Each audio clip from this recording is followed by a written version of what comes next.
V luči rezultatov Scuderie Ferrari, predvsem tistih na kvalifikacijah, mnogi navdušenci trdijo, da je pogonski sklop Ferrari tisti najboljši trenutno na štartnem razporedu Formule 1. A če pogledamo zadevo z zornega kota obeh satelitskih ekip, Alfa Romeo Racing ter ekipe Haas, vidimo situacijo, ki je v bistvu nasprotna tistemu, kar vidimo pri tovarniški ekipi. Namreč obe ekipi sta v globoki krizi, kljub temu, da imata na razpolago baje najboljši pogonski sklop, ki je sedaj vzrok za tako slabo formo obeh ekip. No, moje osebne mnenje je, da obe imata težave bolj v tehničnem smislu. Ni problem toliko pogonski sklop, kot je problem razvoj pri obeh ekipah. Seveda gre za mojo osebno videnje, za mojo osebno analizo. Ukolikor se kdo ne strinja oziroma ima kak drugačen pogled, imamo za to pripombe. A začnimo pri Alfa Romeo Racing. Na začetku sezone je bil bolid C38 izjemno konkurenčen. Tudi predstavitev je bila fantastična, še posebej, ko jim je uspel tisti veliki preboj s tisto prednjo obliko aerodinamičnega profila, katerega so predstavili med prvimi, če ne celo prvi. In tudi na dirkah samih je bil Kimi Räikkönen kar pogostokrat v tretjem delu kvalifikacij in tudi tista mesta med točkami niso izostajala. Res, Antonio Giovinazzi je prispeval zelo malo v bero teh točk, a ni važno. Pred poletnim premorom Alfa Romeo Racing je bila konkurenčna ekipa. A po poletnem premoru se je nekaj spremenilo. Namreč Kimiju Räikkönenu je uspelo samo v 2 priložnostih priti v Q3 in to na veliki nagradi Belgije ter veliki nagradi Italije in na to spet nič. Še več.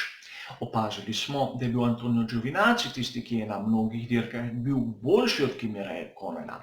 Seveda na tistih mestih tik pred vstopom v Q3, a tudi rezultatsko gledano je Alfa Romeo Racing malce nazadovala.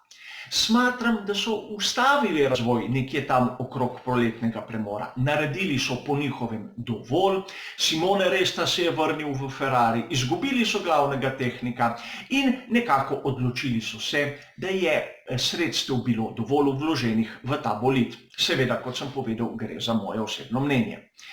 Tudi mi ni jasno, zakaj so posodili iz Scuderie Ferrari Alfa Romeo Racing samo za 1 leto Simone Resta, kajti ne more tako pustiti kakega boljšega vtisa v samo 12 mesecih in še to ne kompletnih 12 mesecih, a to so njihove zadeve. Videli pa smo, da je konkurenca, naprimer Racing Point, Scuderia Toro Rosso, bom rekel, tudi tovarniška ekipa Renault v tem drugem delu sezone po poletnem premoru bistveno izboljšala formo. Alfa Romeo Racing je ostala na svojem, nekje tam, kjer so bili prej, a drugi so šli naprej. In podobno situacijo vidimo pri ekipi Haas, le z rahlo razliko, da gre tu bistveno na slabše. Namreč, če primerjamo samo tisto kvalifikacijo, ki vidimo pri ekipi Haas, tistim, ki vidimo pri ekipi Alfa Romeo Racing, bi lahko trdil, da so na tisti en hiter krog pri ekipi Haas celo v boljši formi kot Alfa Romeo Racing, a v dirki so bistveno slabši. Tudi če pogledamo izjave, ki jih daje ekipa, so povedali skrivnost njihove slabe forme. To je to, da niso sposobni držati pnevmatike v temperaturi. Namreč, ukolikor pride faza med dirko, da se pnevmatike ohladijo, jih niso sposobni več segreti in dostikrat vidimo, da so v določenem delu dirke celo konkurenčni, kar naenkrat izgubijo tisto hitrost, tisti ritem in padejo v ozadje. Toliko padejo v ozadje, da so celo nekateri Williamsi hitrejši od njih, kar seveda je daleč od tega, da bi bila kakšna pohvala.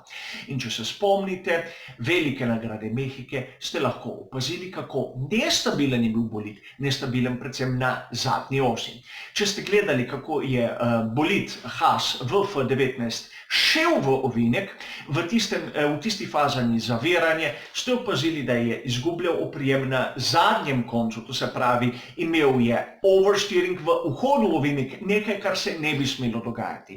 In prav tu je ključ problema. Spomnimo se, pri ekipi Haas so izgubili glavnega pokrovitelja, in njim razvoj dela Dallara. Dallara je pa znana po tem, da naredi točno tisto, za kar jim plačaš, ukolikor nimaš denarja. Spomnimo se samo dogodkov vezanih na ekipo Hispanija, pač ne naredijo tistega zastojn, kar bi mnogi pričakovali. In prav tu je lahko ključ, da pri Haasu vejo, ki je težava, vejo, kako bi jo odpravili, a nimajo na razpolago sredstev, da bi jih. In zato njim ne preostane drugega, kot da čakajo naslednjo sezono. In tu je srž problema. Vidimo z dveh različnih zornih kotov, kaj pomeni, če se prehitro ustavi razvoj na bolidu.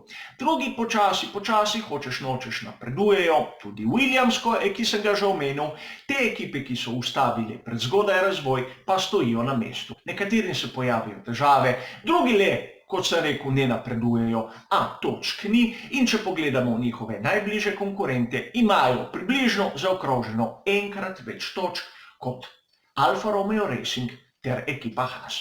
Izjemno slab rezultat, še posebej iz zornega kota, da imajo na razpolago pogonski sklop, ki je med najboljšimi na štartnem razporedu.